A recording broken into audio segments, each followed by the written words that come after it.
Today I've had a series of meetings with legislators from both houses, both parties, and heads of executive branch departments and agencies to present to them my updated executive budget recommendation for fiscal year 11. As you know, under state law, the governor is required to submit an executive budget recommendation about November the 15th every year. Because we have had to cut state spending 5 different times, totaling 9.5%, and because the Revenue Estimating Committee has now, in light of that, issued a new revenue estimate for fiscal year 11, which begins July the 1st, I thought it appropriate and fair to revise my executive budget recommendation to comply with the new revenue estimate. Revenue estimate upon which the previous budget recommendation was based, it included far more money than the Revenue Estimating Committee now says that we're going to have. As I say, state spending has been cut 9.5% during the course of this fiscal year because of revenue shortfalls. These cuts, as I say, 9.5%, that figure is based on the FY10 appropriated amounts.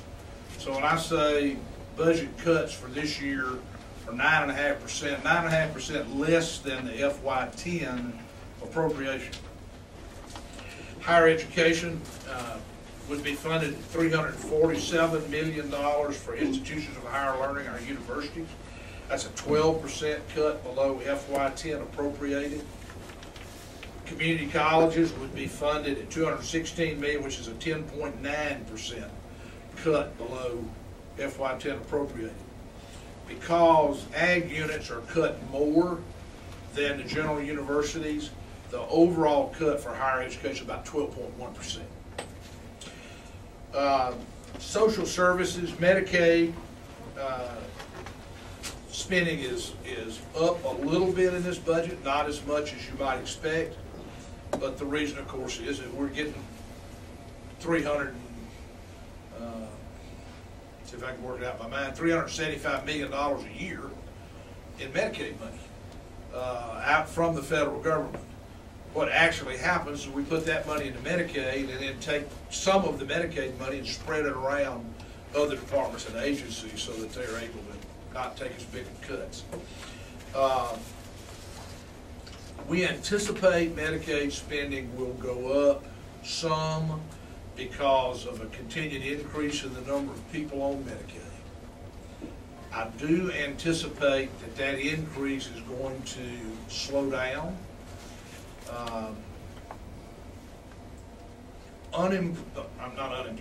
Employment in Mississippi seems to have bottomed out.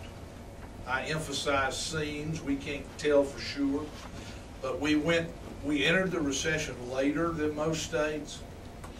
The winter of 08 and 09, we saw big employment drops.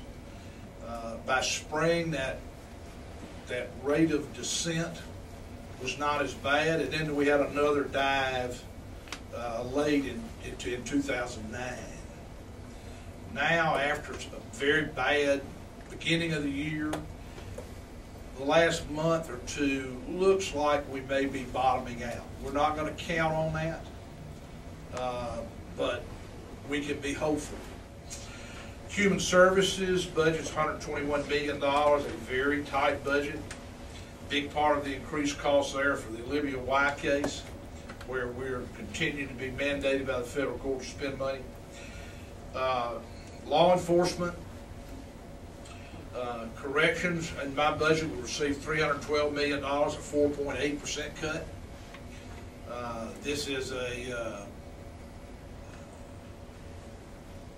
another significant cut, but it's a cut that we think we can afford and not have to let people out of the penitentiary other than through the normal parole system and the normal system. We have put some extra federal discretionary money into the penitentiary system recently to keep from having to let people out.